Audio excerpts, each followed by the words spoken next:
Hey everyone, it's Amanda with the San Diego Lifestyle, and I'm here today with Patrick Henry, author of Plan, Commit, Win. As a lot of you already know, we blog a ton for the San Diego Lifestyle, and Patrick has written a lot of stories for us, so we're really excited to have him here today talking about his book.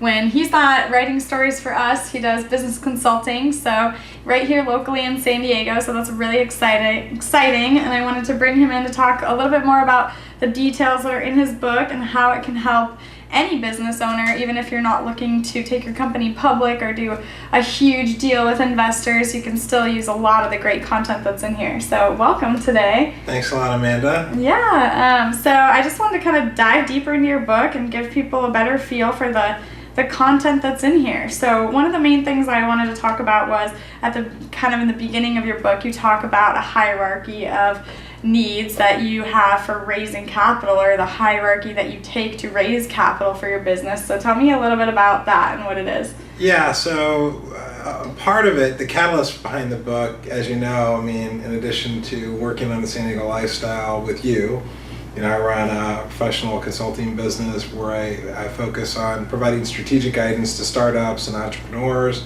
and help them raise money. So the catalyst out of the book was really a number of the different entrepreneurs that would approach me. They want to raise money, but they didn't have some of the basic things in place that I feel like you need, just based on my experience of raising a lot of equity capital for my companies. I run 3 different companies, raised over $200 million in equity financing. And in a 30-minute consult or a 1-hour meeting, it was very difficult to convey all those concepts. Sure. So I kind of sat back and said, what do successful companies do in order to be successful and in order to raise outside capital from angel investors or venture capitalists? And the thing is, you build a great company. So the book is really about how do you build a great company, and I believe if you promote that properly, great companies get funded. Even though the process of raising money is always challenging, it's always difficult, and it takes time, you will have the fundamental pieces in place. So as I took a step back from that, I developed this hierarchy of requirements for raising outside capital. And it starts with intelligent ideation, lots of good ideas, but what really makes a good idea? Then on top of that, strategic planning, understanding your market and your customers and your target customers and your competitive landscape. Then on top of that, the business plan, having the business plan. How are you operating your business? Do you have an annual budget? How are you holding yourself accountable? How are you setting key milestones and measuring and meeting those key milestones? And then it's about execution, actually doing the things you said you were going to do. Typically, when you're meeting with investors, you're not going to have a first meeting and somebody's going to write you a check. You're going to be meeting with that same investor 2 or 3 times over a period of several months, and they're going to be wanting to know how much progress you're making towards those milestones. Then, if you're building anything beyond a sole proprietorship, it's about building a great team. So, I think startups are a team sport. You really need to get the best people around the table. So I've got a chapter on teamwork. And then eventually you have to have a great presentation, which isn't just the investor pitch deck, but it's having a strong elevator pitch and an executive summary and an understanding of the frequently asked questions that investors ask, plus having a great presentation. So that's really the hierarchy that I cover. And then I developed a process around that on how you climb that hierarchy as an entrepreneur in order to successfully fund and build your business. Wow.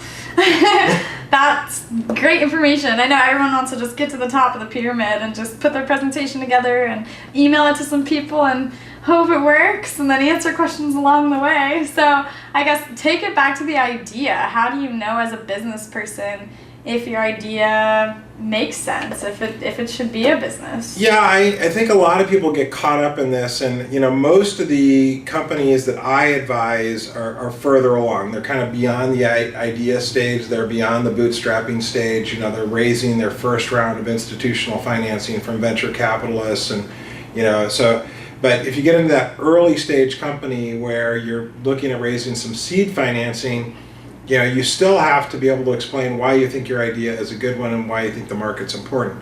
And there's not a consistent set of beliefs around this. As you might guess, there's controversy. So I know a lot of people say just follow your passion no matter what, even if it's not going to make you money. Well, follow your passion, but also, right? also can you even know if you have a good idea when you're at the very beginning stages? And to me, and a lot of these concepts are from the lean movement, lean startup, lean entrepreneurship, which is, hey, build a minimum viable product, get it into the market, test that, and get feedback from actual customers, which I think is great kind of sage advice. But there's things that you can do even before that. Is there even a market opportunity for the products that you have? Who are the customers? Who are the target customers? Because if you do build a minimum viable product, you got to know which customers you're going to go after, which you're going to sample it to, and what solution are you trying to replace? Yeah. Is there a substitute product in the market today, or how are those customers solving that problem today? And is it an extremely important problem for those customers?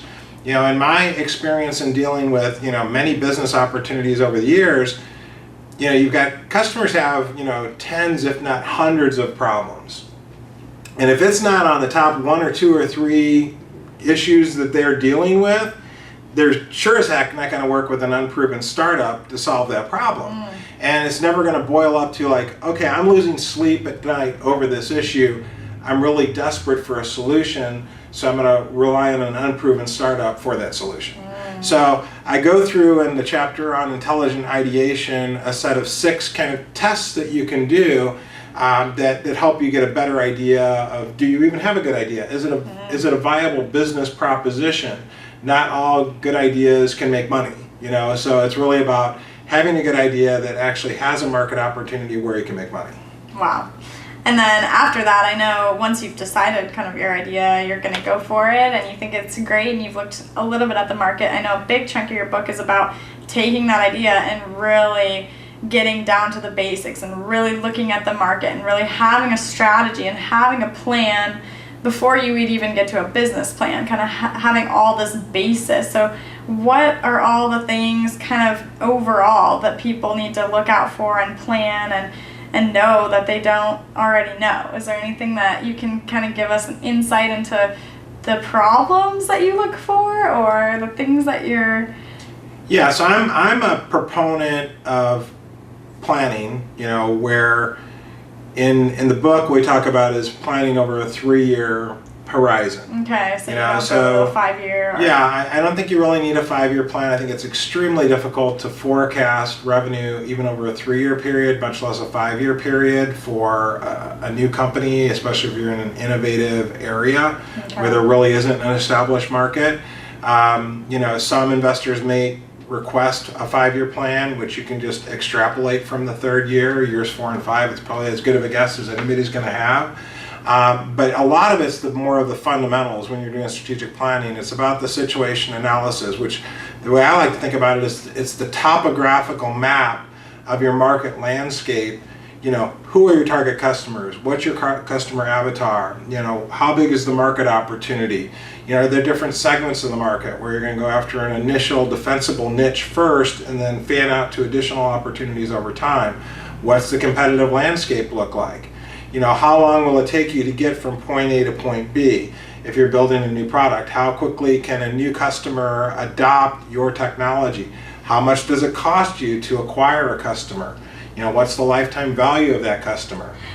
So a lot of those things are the same questions that sophisticated investors are going to be asking you when you get in front of them. So if you haven't done this homework and have some set of assumptions and some validity and testing around those ideas, especially when you're going out and raising institutional financing, they're just going to blow you out of the water. And you have a very limited amount of time when you're dealing with professional investors. It's true kind of short attention span theater. And if you don't have their interest and attention in the first, 5 minutes, 3 to 5 minutes of a meeting, you're going to have a real problem kind of keeping their attention for a longer term. So knowing your stuff, it's kind of, if any of you have ever watched Shark Tank, which I'm sure some of you have, they nail you with all these questions right off the bat that deal with, hey, do you really understand your business? Yeah. And, although there's some things that aren't really accurate in terms of Shark Tank, in terms of how you actually raise money, a lot of those elements of it are very important. You have to be able to think on your feet. And part of thinking on your feet is being prepared. Yeah. So doing a strategic plan, understanding the customer, understanding the market, understanding the competitive landscape, and kind of what it takes to get from point A to point B with a new product are all very important. Yeah, and I know that a lot of it is looking around at your competition, and that was a huge part that I didn't really understand until I started to read the book and really understand how much the competitive landscape has to do with it. I just thought if you build a great company, no matter what, you'll be successful no matter who else is out there. And then I started reading all these things to do about your competition and then thought, wow, there's so much else to do, because a lot of times companies, they try to be successful and there's another company that's doing exactly the same thing they're doing, basically. So I know you have a few tests in there, right, for the competition, or exercises people can go through with that. Yeah, I mean, competition is kind of interesting because there can be direct competition with people that are doing the exact identical thing as you. So what's your differentiation? It's always important, if you're building a business and you want to make money, to have a unique value proposition. How is what you're doing different and unique from all the other folks that are out there? In most of the businesses I've built, that requires some kind of differentiated intellectual property. But there's other companies that build big consumer brands, and it's more around soft things like that. So for instance, if you look at Airbnb, not a whole lot of technology involved in building Airbnb, but they build a good brand, they have an innovative idea, they use the available technology in a way other people haven't used it before. So, kind of an interesting way of kind of cobbling together what already existed. But I think the important thing is to understand that even in an emerging market where there isn't an established set of competitors for what you're trying to do, customers are typically solving problems in some way. There's a substitute product, there's a substitute solution, there's something that you're replacing that that currently exists, and that gives you a proxy for what the market opportunity is. Again, getting back to, is the customer losing sleep at night because the current solution is so horrible or so expensive or so arduous or so difficult to use that they're like, gosh, I wish I had a better solution, and you kind of come to the rescue with a better solution. It's like folding socks and laundry. It's like, I put it in the washer and it washes, I put it in the dryer and it dries. Now what? Why isn't there a machine that does the rest for me? I take all night to fold these socks and match them up. It's like, terrible. Where's the sock machine? And then when you get to that, like, how much is somebody willing to pay for that? If it's like, if it's just a pain, but it's like, okay, I'm not going to pay for a sock folding machine because that costs more than my washer and dryer, probably not a big market opportunity. But if it's something you can slap on the table and it costs like 10 or 15 bucks and it folds all your socks, maybe that is a great product. I don't know. It's really what the customer is willing to pay for it, and how effective is it for solving a problem that somebody has. And how important is that problem to them? But can you even figure that out before you get it into customers' hands? I don't think so. I think you can have a proxy around. This gets back again the lean movement. You have to get something in customers' hands to really test it out. And even in intelligent ideation, there's a portion of it which is number 6, which is testing and refining the idea. Once you go through these basic things like, is there even a customer? Is there a market? Is there a competitive solution that already exists? You still got to get something into the marketplace, and then you're going to iterate. You're going to learn things every time you give something to a customer. And I say, I like this, I don't like this. You build those new things in, take out the things that they don't like, and continue to make it better. So for all the people, the local business owners in San Diego that already have their idea, they already have their plan, they already have a business that's running and they're making money and they're just a little confused, or they're not running the best that they possibly can. I know you have a big chapter in here on teams. And so talk to me a little bit about that and how you hire more people when it's just you and you're finally ready to take it to the next step and build a good team and not just a team. Well, I mean, it really, team building for me gets back to what is essential for you to build your business. What core competencies do you need to have? If you're building a super high technology company, you probably need some engineers with some specific expertise in particular disciplines. If you're building a biotech company, you probably need people with scientists and medical backgrounds and people that understand the FDA approval process. So you're really looking for best in class people and hiring for kind of the skills and abilities. But on top of that, it's not like you want 15 or 20 individuals that are amazing in their own right, but they can't work together. So it's a team sport. So I think a lot of entrepreneurs focus purely on, roles and responsibilities, skills and abilities. And those are critically important. Don't get me wrong. They're very important that you get the best people, the most talented people that you can. But then once you get all those people in the same boat, you got to get them rowing in the same direction, which requires communication, which requires, a common set of beliefs, a common culture, a common vision, a common passion around that vision. And especially with millennials, this is even more important, where millennials, if they don't buy into the vision, if they don't buy into the mission, they're moving on to the next thing.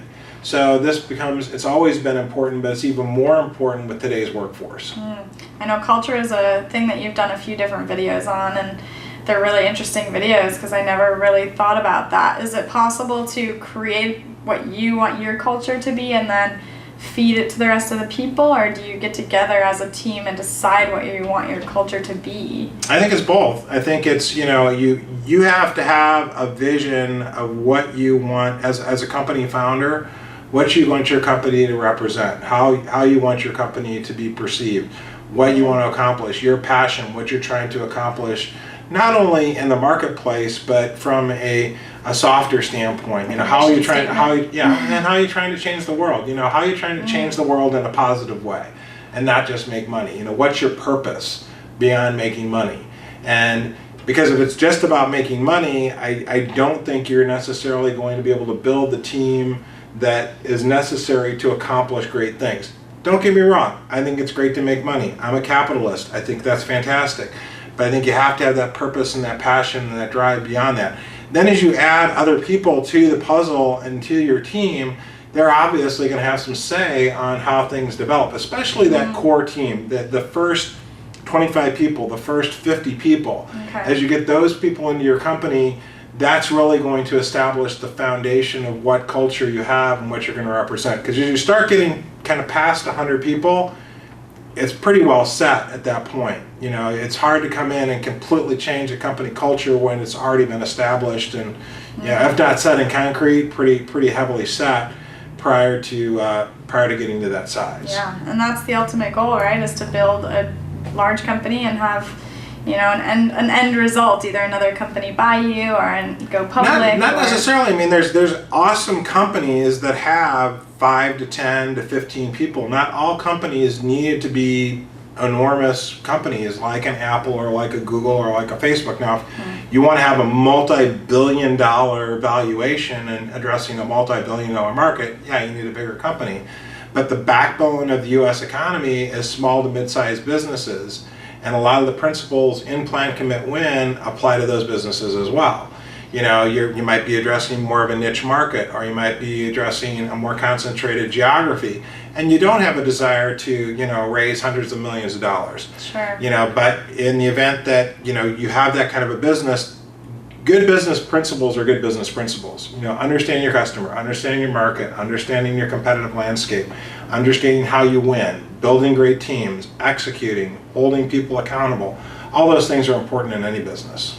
So do you think that everybody who reads this book is going to end up on Sand Hill Road, or are there other ways that you can, meet with big time investors and have a successful company maybe here in San Diego? Well, it's been interesting because, I had a relatively successful Kickstarter prior to the launch of the book.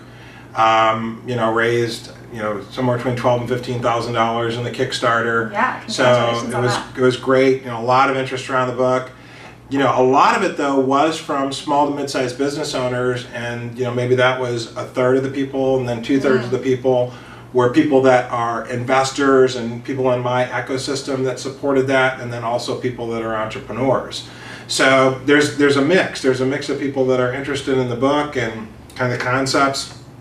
A lot of times, for instance, some of the endorsements that I have on the book are from venture capitalists and from people that are big time board of directors, people that are angel investors, and they sit on a lot of startup company boards. So they think this is valuable information for their companies. So it's been interesting, and we're at the very early stages of the book. There's a lot of excitement around it, but we're only a month and a half into the launch, and it's super exciting. Signings and we're selling all over. So tell me exactly where people can find the book. It's on Amazon.com. We've got it in 3 different formats. It's in the paperback version that Amanda has holding here. It's on Amazon Kindle as an ebook, and then it's also on Audible if you like audiobooks. Yeah. So that was interesting because in the initial launch, we just did the paperback and the Kindle version, and I got a lot of feedback that people wanted an audiobook version. So worked with an actor, that does this type of work for a living. So it's not you reading the book. It's not me reading the book. So I hear my nasal voice the entire time during the book. Is it like a suave, like Fabio? No, I think he's a very solid, business person that understands business and technology, and he's a professional that does this type of work for a living. So I think he did a fantastic job on the book, and worked for, I guess, a month and a half in a collaboration with him to get the audiobook done. And it's now available on Audible and on iTunes and on Amazon. So it's out there, in whatever format you like. If you like ebooks, if you like Audible, audiobooks, if you like holding something in your hands. I like to have a paperback or a hardcover book and actually read that way, but everybody's different. Yeah, I like to have it so I can put my little notes in there and highlight things and remember them later when I'm actually doing things with my business and messing it all up. So thank you so much for all the help that you've helped me with in my business and making San Diego Lifestyle so successful. And thank you for writing for us and writing this book. You've done so much writing on the blogs. You're on the books now, so we'll probably never hear from you again. But I appreciate you coming in and talking more about your book. And for any of you guys that want to read more and be more successful in your business, make sure you pick up a copy of Plan, Commit, Win. You can go on plancommitwin.com, right? Yeah. It'll send you right to the page and you can pick up a book. So thank you so much, Patrick. Thank you, Amanda. Really appreciate it.